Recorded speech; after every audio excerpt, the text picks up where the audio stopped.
ఓం శ్రీ గురుభ్యో నమ.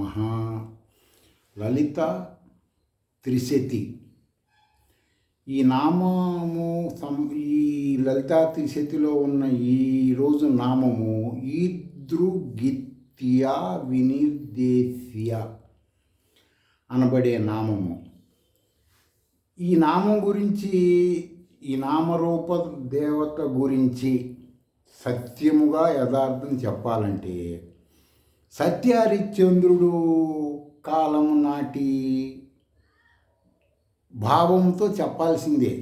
ఏదో ఈ దేవత అది ఇస్తుంది, ఇది ఇస్తుంది, మనకి అవి చేస్తుంది, ఇలాంటివి చెప్పటం అనేది సత్యం కాదు. కాబట్టి సత్యంగా మాట్లాడాల్సిందే. అదే సూత్రం ప్రకారం ఈ నామరూప దేవత ఏ మానవుడు ఏ కర్మలు చేసినా, మోక్షము లేకపోతే జ్ఞానము లేక ఆత్మ సాక్షాత్కారం ఇలాంటివి చేసినా ఇప్పుడు వాడికి బెనిఫిట్స్ రాకపోవటానికి కారణం ఈ నామాలలో రోజుకొకటి చెప్పడం జరుగుతుంది. ఒక్కొక్క నామరూప దేవత ఒక్కొక్క బెనిఫిట్స్ ఇస్తుందని, ఈ నామరూప దేవత ఈ విధమైన తత్వం కలిగినటువంటిదని చెప్పడం జరుగుతుంది శృతి ప్రామాణికంగా. దేహాభిమాన రూపముతో కర్తృత్వము తప్పదు కాబట్టి ప్రతి ప్రాణికి, ప్రతి ఆధ్యాత్మిక పౌరుడికి. అందుకని ఆ విధంగానే వాడు కర్మలు చేస్తాడు. నేను ఫలానా అని అలా చెప్తూనే ఉంటాడు ఎంతసేపు. వాడు నేను ఆత్మస్వరూపుడిని అని శృతి ప్రామాణికంగా కర్మ చెయ్యడు, ఫలానా నామరూపంతో చేస్తుంటాడు. అందువలన వాడికి కర్మ ఫలితం వెంటనే రావట్లేదు. శ్రీకృష్ణుడు అందుకనే ఏం చెప్తున్నాడు, మీరు కర్మలు చేయండి, కర్మ ఫలితం ఆశించకుండా ఉంటే చిత్తము శుద్ధి అవుతుంది. చిత్తము అంటే అది ఎప్పుడైతే శుద్ధి అవుతుందో, చిత్తము అంటే పరమాత్మకి దగ్గరగా ఉంటుంది. అది శుద్ధి అయిందంటే మీకు వెంటనే బెనిఫిట్స్ వస్తాయి అని ఆయన ఇండైరెక్ట్గా చెప్తున్నాడు, మీరు చిత్తం శుద్ధి చేసుకోమని. దానివల్ల ఏమొస్తుందంటే జ్ఞానం వస్తుంది.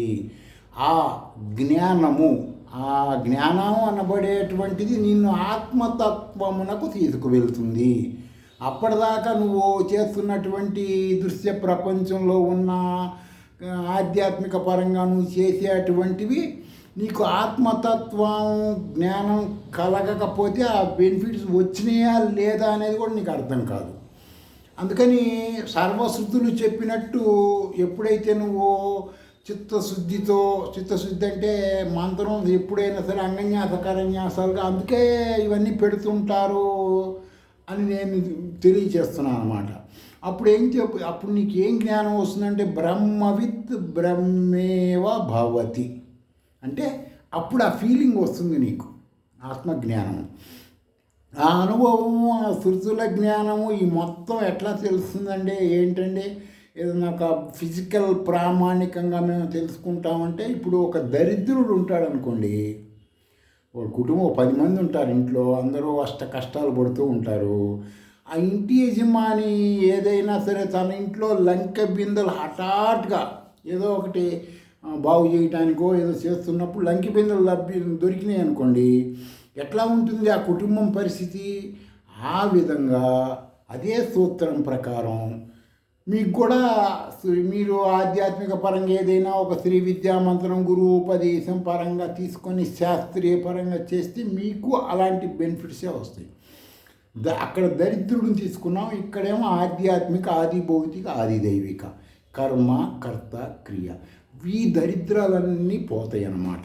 పోయి శృతి ప్రామాణికమైన జ్ఞానం తెలుస్తుంది. ఎట్లా తెలుస్తుంది అంటే ఇప్పుడు కొంతమందికి కొన్ని రకములైన మానసికమైనటువంటివి కొన్ని జబ్బులు ఉంటాయి, వాడికి మర్చిపోతూ ఉంటాడు, స్కిజోఫోనియా అని అట్లా రకరకాల జబ్బుల పరంగా. వాడు మెడలో గొలుసు ఉంటుంది, వాడు గొలుసు కోసం కంగారు పడుతూ ఇల్లు మొత్తం వెతుకుతాడు, వాళ్ళ ఫ్రెండ్స్ని, వాళ్ళ వాడి బంధువర్గాలని అందరినీ ఫోన్లు చేసి నాకు మీ ఇంటికి వచ్చాను, గొలుసు కనపడలేదు, అక్కడ కనపడింది, ఈ విధంగా మాట్లాడుతూ ఉంటాడు. అనుకోకుండా వాడికి ఎవరన్నా వాడికి దగ్గరగా ఉండి, అరే ఈ గొలుసు ఇదిగో నీ మెడలోనే ఉంది కదా, ఎందుకు కంగారు పడుతున్నావు అంటే ఇప్పుడు చాలా హ్యాపీనెస్గా ఫీల్ అవుతుంది. అప్పటిదాకా నా కష్టాలు మర్చిపోతాడు. అదే సూత్రం ప్రకారం మీరు శ్రీ విద్యా గురువుల ద్వారా నేర్చుకున్న మంత్రాన్ని స్వానుభవంగా మంత్ర సాధన చేస్తే సేమ్ ఫీలింగ్ వస్తుందన్నమాట. సరే, ఈ నామరూప దేవత గురించి వివరించాలంటే ఏంటంటే, మానవుడిలో ఉన్న ఆత్మ గురించి కానీ, ప్రతి మానవుల్లో ఆత్మ గురించి మీరేంటంటే పద్దాక మాకు ఆత్మజ్ఞానం తెలుసుకోమంటారు అంటే, మీరు ఒక పని చేయండి. ఏ ఆధ్యాత్మికం మీరు ఆచరిస్తున్నా, ఏ దేవుణ్ణైనా, ఏ బాబానైనా, ఏ స్వామిని ఇష్టం వచ్చినటువంటిది మీరు ఆచరించేటప్పుడు ఒక్కసారి మీ ఫోన్ తీసుకొని, నేను ఆచరిస్తున్న పలానా దేవుడు పలానా కాలానికి భూమి మీద మనుషులు ఉన్నారా లేరా, ఆయనకి ముందు ఆ మనుషులు ఏ ఆధ్యాత్మికం ఆచరించేవాళ్ళు అని చూసుకోండి. అర్థమైందా? మీరేం చేస్తారు, మీ ఇష్టం వచ్చిన దేవుణ్ణి, మీ ఫలానా మీరు పెట్టుకున్న దేవుణ్ణో, ఎవరైనా తెలియజేసిన దేవుణ్ణో మీరు చూసుకోండి. ఆ దేవుడు పుట్టక ముందు మనుషులు లేరా భూమి మీద, వాళ్ళు ఎవరిని పూజించారు. ఇలా తెలుసుకుంటే యావత్ ప్రపంచం మొత్తం మీద మీకు భారతీయులకి ఉన్నటువంటి అద్భుతము, అఖండము అయిన ఆధ్యాత్మికం మీకు అప్పుడు తెలుస్తుంది. సరే, మానవుల్లో ఉన్న ఆత్మ గురించి ఎలా తెలియదో, పంచభూతములలో ఉన్న ఆత్మ గురించి, ఈ విశ్వములో ఉన్న ఆత్మ గురించి ఖచ్చితముగా ఒక కాటా వేసుకొని దీని ప్రకారంగా 50-50 కాటాలు ఉంటాయి కదా, ఆ ప్రకారం ఈ విధమైనటువంటిది ఈ ఆత్మ జ్ఞానము అని నిర్దేశించటానికి వీలు కానిది. అట్లాంటిది అది ఎలా ఉంటుందో అలా విధమైన దేవత ఈ శక్తి సామర్థ్యం కలిగింది ఈ త్రిశక్తిలో. ఏదైనా ఒక వస్తువు గురించి చెప్పాలంటే, సపోజ్ మనం ఏదైనా ఒక వస్తువు గురించి చెప్పాలనుకోండి, ఏ వస్తువు గురించి అయినా దానికి కొన్ని లక్షణాలు ఉంటాయి. ఆకారం ఉంటుంది, పరిమాణము ఉంటుంది, ఆ వస్తువు యొక్క ధర్మాలు వాటి ద్వారా మనం చెప్పగలుగుతాం, వేరే మార్గం ఉండదు కాబట్టి. కానీ ఈ నామరూప దేవత గురించి వివరించటం కష్టము, దుర్లభం. ఎందుకనంటే కష్టము దుర్లభం అంటున్నారు, వేదాల్లో స్థుతుల్లో ఉండదు అంటే, ఈ విశ్వ చైతన్య విరాట్ పరబ్రహ్మ శక్తి అయిన బ్రహ్మో ఉపనిషత్తు స్వరూపిణి.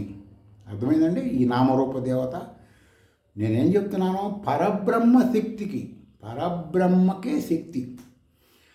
ఆమెని, ఆ పరబ్రహ్మ శక్తిని పురుషుడిగా భావించండి, స్త్రీగా భావించండి, మీ స్వానుభవం వచ్చేదాకా ఆమెని బ్రహ్మోపనిషత్తు స్వరూపిణి అంటారు. పరబ్రహ్మకి శక్తి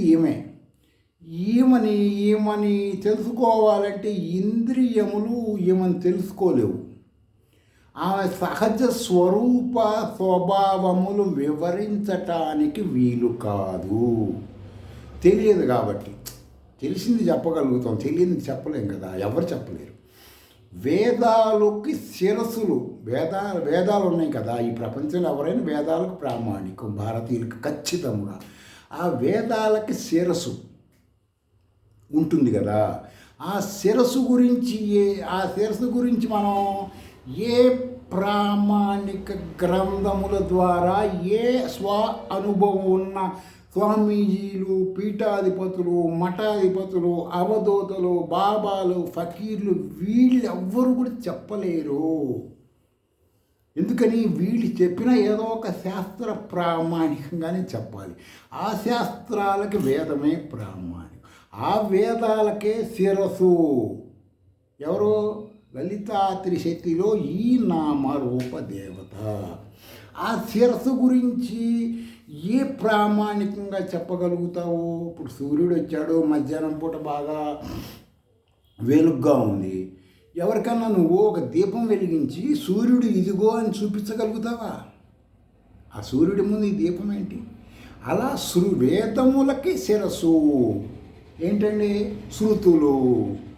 కాబట్టి దాని గురించి మనం ఏం చెప్పలేం కదా. ఎట్లా తెలుస్తుందంటే స్వ అనుభవంగా తెలుస్తుంది. ఎట్లా తెలుస్తుందంటే స్వ అనుభవంగా ఏదైనా ఒకటి చెప్పండి అంటే, ఇప్పుడు పట్టు పురుగు అని ఉంటుంది. చాలామంది మంచి వేషాలు వేసే బొట్లు గిట్లు పెట్టి పూసల దండలు వేసే వాళ్ళందరూ పట్టు వస్త్రాలు కట్టుకుంటారు కదా.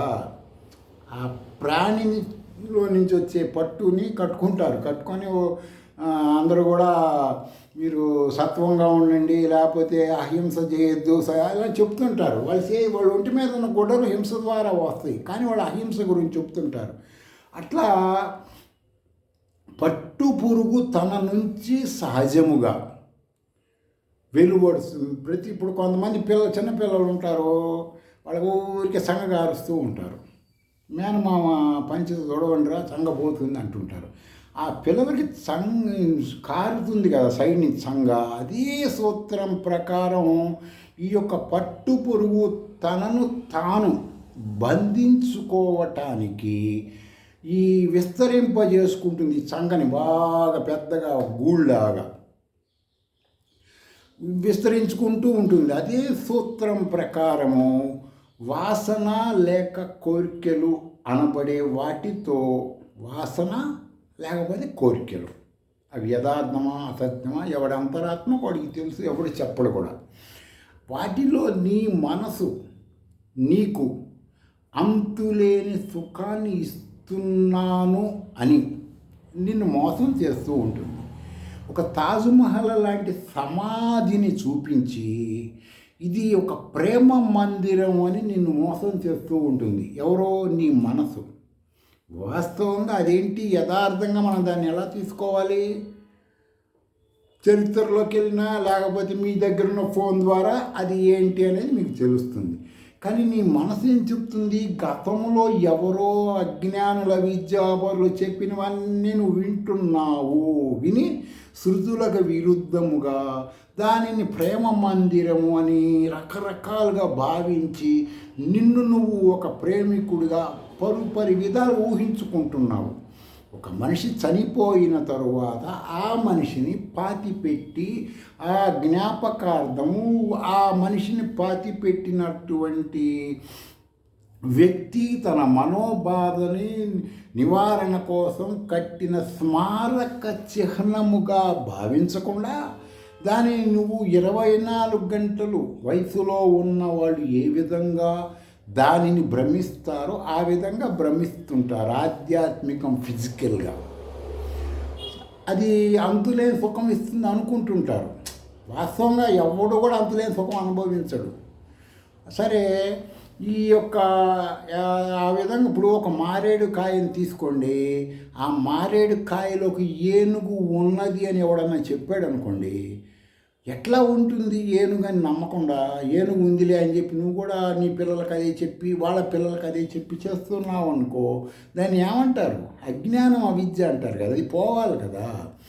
అనంతమైన ఈ ఆత్మతత్వములో శ్రీ విద్యని ఆశ్రయిస్తే మనసు అనే దానిని ఎప్పుడైతే నువ్వు శ్రీ విద్య ద్వారా నువ్వు వాస్తవంలోకి ప్రవేశపెడతావో అప్పుడు ఈ మనసు ఏం చేస్తుంది? నేను దేహాన్ని కాదు అని చెప్పి అది వాస్తవమైన జ్ఞానంలోకి వెళ్తుంది. ఇది తెలుసుకోవాలన్నా మీరు ఈ భూమి మీద ప్రారంభంలో చెప్పినట్టు ఏదైనా ఒక ఆధ్యాత్మికం మీరు ఆచరిస్తుంది, ఇది ఎప్పటి నుంచి ఉన్నది, ఎంతకాలం నుంచి ఉన్నది, అసలు ఏమిటి, వాస్తవం ఏంటి అనేది మీరు తెలుసుకోవాలి. ఆ నిజము ఆ సత్యము తెలుసుకుంటే కనీసం మీరు అందులోకి వస్తే 3 తరాలు మీ కుటుంబంలో మిమ్మల్ని గుర్తుపెట్టుకుంటారు. అర్థమైందండి? మీరు ఎప్పుడైతే యథార్థమైన ఆధ్యాత్మికంలోకి రాగానే మా తాత అలాంటి వాడురా, మా ముత్తాత వల్లనే నేను ఈరోజు బాగున్నాను రా అని చెప్పుకుంటూ ఉండాలి మీ యొక్క 3 తరాల వాళ్ళు. అలాంటిది ఏంటి అనేది మీరు మీ దగ్గర ఉన్న టెక్నాలజీ ద్వారా తెలుసుకోండి. శ్రీ విద్యలోకి రండి. స్వస్తి.